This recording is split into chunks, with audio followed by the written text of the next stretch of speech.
તો શીખવી દો ફટાફટ. બાફેલા બીન્સ છે, રાજમા લઈએ છીએ પણ કોઈ પણ બીન્સ લઈ શકાય જેને બાફ્યા હોય. ગ્રેવી કે પાણી હોય નિતારીને લઈશું. અચ્છા. બાફેલા મકાઈના દાણા છે, અમેરિકન કોર્ન છે, એ પણ ઈચ્છા અનુસાર લઈ શકાય, ઓછા અથવા વધારે.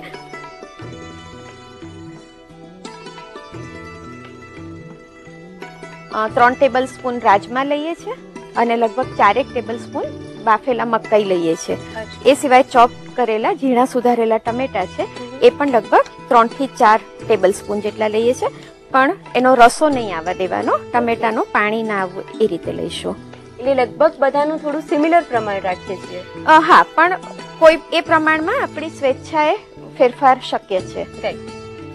ઝીણા સમારેલા કાંદા છે, લગભગ 2 ટેબલ સ્પૂન લઈએ છીએ. કલર્ડ કેપ્સિકમ છે, લાલ, પીળા અને લીલા જે અવેલેબલ હોય તે લઈ શકાય. એ પણ લગભગ એનું બી પાણી જે નીકળ્યું હોય એ નિતારીને લગભગ 3 થી 4 ટેબલ સ્પૂન લઈશું.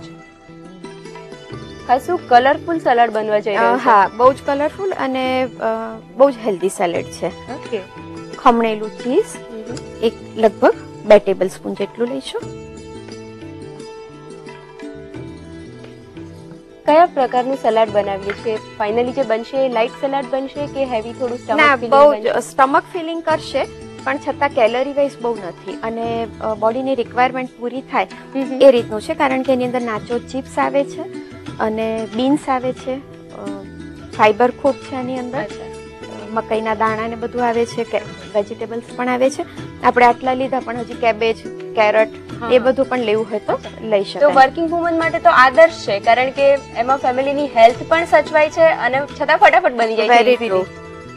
આની સાથે લઈએ છીએ આ મેક્સિકન સિઝનિંગ મસાલો છે, એ લગભગ 1/2 ટીસ્પૂન જેટલો લઈએ છીએ. સેલેડના ભાગનું સોલ્ટ લગભગ 1/4 ટીસ્પૂન જેટલું. નાચોની ચિપ્સ છે જે આપણા સમય અનુસાર બનાવીને રાખી શકાય છે અથવા બજારમાં પણ ઇઝીલી અવેલેબલ છે. એના થોડા મોટા ટુકડા કરીને એમાં નાખીશું.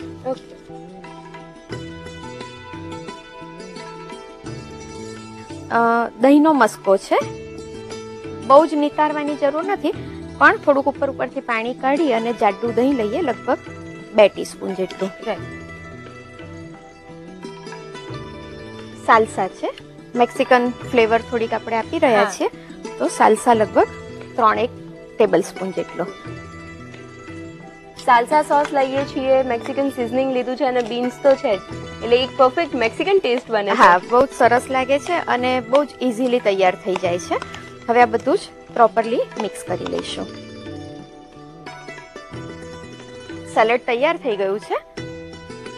સલાડ તો ખરેખર એકદમ જ ઈઝી હતું અને દેખાવમાં પણ એટલું બધું એટ્રેક્ટિવ હતું. એની સાથે સૂપ કયો બનાવીએ છીએ? સૂપનું નામ પણ ઓલ ટાઈમ ફેવરેટ સૂપ છે. અચ્છા, અને એ પણ સલાડ જેટલો જ ઈઝી છે? બહુ જ ઈઝી છે. કેટલો સમય લાગે છે બનાવતા? ચોપિંગ ને પ્રિપરેશનમાં 10 મિનિટ, બનતા બીજી 7 થી 8 મિનિટ. ઓકે. અને સામગ્રી શું શું છે? સામગ્રીમાં ટમેટાનો પલ્પ લીધો છે, કલર્ડ કેપ્સિકમ, કાંદા, ટામેટા, લસણ, વુસ્ટર સોસ લીધો છે અને સૂપના જે રોજિંદા મસાલા હોય તે, અને બેક બીન્સ. ઓકે, એટલે એમાં પણ બીન્સ છે, થોડી મેક્સિકન ટાઈપનો બનવાનો છે? હા, ફ્લેવર કાઇન્ડ ઓફ કહી શકાય કે મેક્સિકન જ છે. સારું, તો શીખવી દો. ચોક્કસ. ગેસ ચાલુ કરીશું. લગભગ 1 ટીસ્પૂન બટર લઈશું. બહુ જ વધારે લેવાની જરૂર નથી, ખાલી કાંદા સોતે થઈ શકે એટલું જ લેવાનું છે. સહેજ બટર ગરમ થાય એટલે તેમાં લગભગ 2 ટીસ્પૂન જેટલા કાંદા નાખીશું.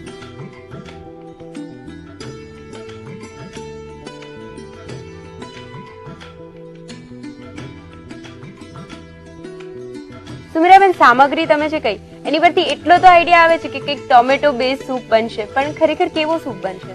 ટમેટો બેઝ જ સૂપ છે પણ સ્ટમક ફિલિંગ છે. અચ્છા. અને એક સરસ કોમ્બિનેશન છે કે સૂપ, સેલેડ અને એની સાથે કોઈ પણ પ્રકારની બ્રેડ જો હોય તો તમારું એક મીલ તૈયાર થઈ જાય છે. ઓકે, એટલે આપણે અત્યારે એક આખું મિની મીલ બનાવીએ. હા, મિની મીલ જ બનશે. રાઈટ. કાંદા સંતળાઈ ગયા છે. એમાં નાખીશું લસણ,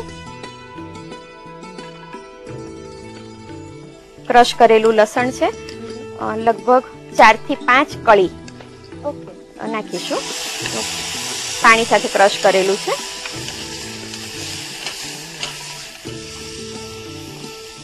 એની સાથે નાખું છું લગભગ નાનું અડધું ટામેટું, એ પણ ઝીણું સમારેલું છે.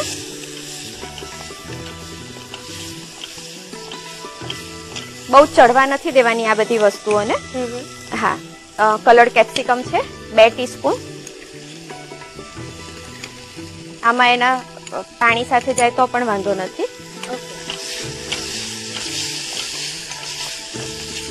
બેક બીન્સ છે લગભગ 2 ટેબલ સ્પૂન નાખીએ છીએ.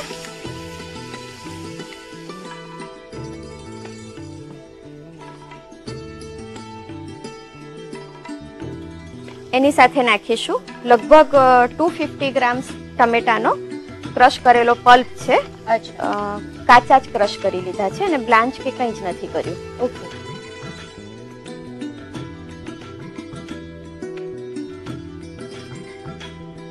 ઘણા બધા વેજીટેબલ આપણે નાખ્યા છે અંદર, એટલે તમે કહ્યું એમ એક થોડોક સ્ટમક ફિલિંગ ટાઈપનો સૂપ બનાવવાનો છે. અને આમાં નાખીશું જરૂર મુજબ પાણી, જેટલું એને તમારે ક્વોન્ટિટી કરવી હોય અને કેટલો થીન કરવો છે એ ધ્યાનમાં રાખીને પાણી, લગભગ 1 થી 1.5 કપ પાણી. રાઈટ.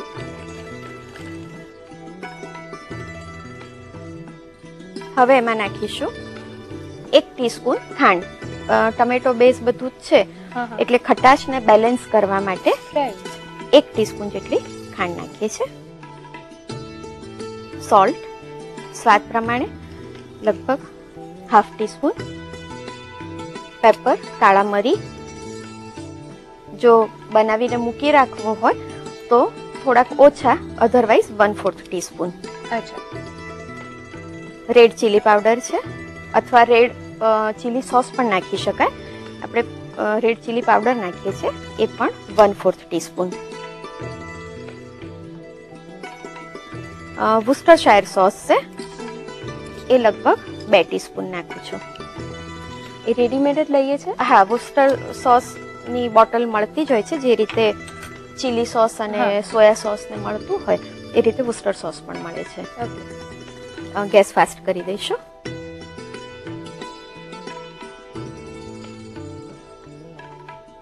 કેટલી વાર ઉકાળવાનો છે સૂપને? અને લગભગ 1 કે 2 ઉભરા આવે એટલે કોર્નફ્લોરની સ્લરી એમાં નાખવાથી ઠીક થઈ જશે, તરત સર્વ થઈ શકશે. 1 કે 2 ઉભરા જેટલું એને ઉકળવા દેવાનું.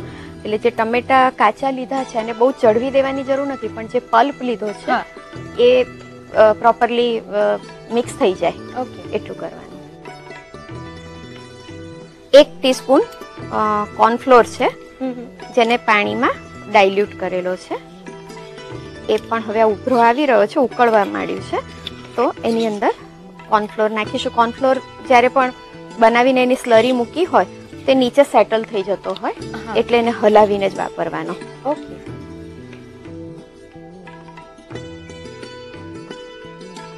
ગેસ બંધ કર્યા પછી એમાં 1 ટીસ્પૂન ચીઝ નાખીશું.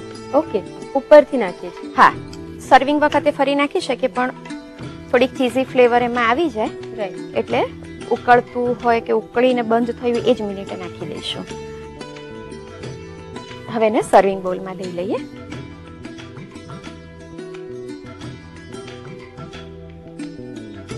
ગાર્નિશિંગ માટે ઉપર થોડીક ચીઝ મૂકીશું. સૂપની સાથે સેલેડનું સર્વિંગ કરીશું.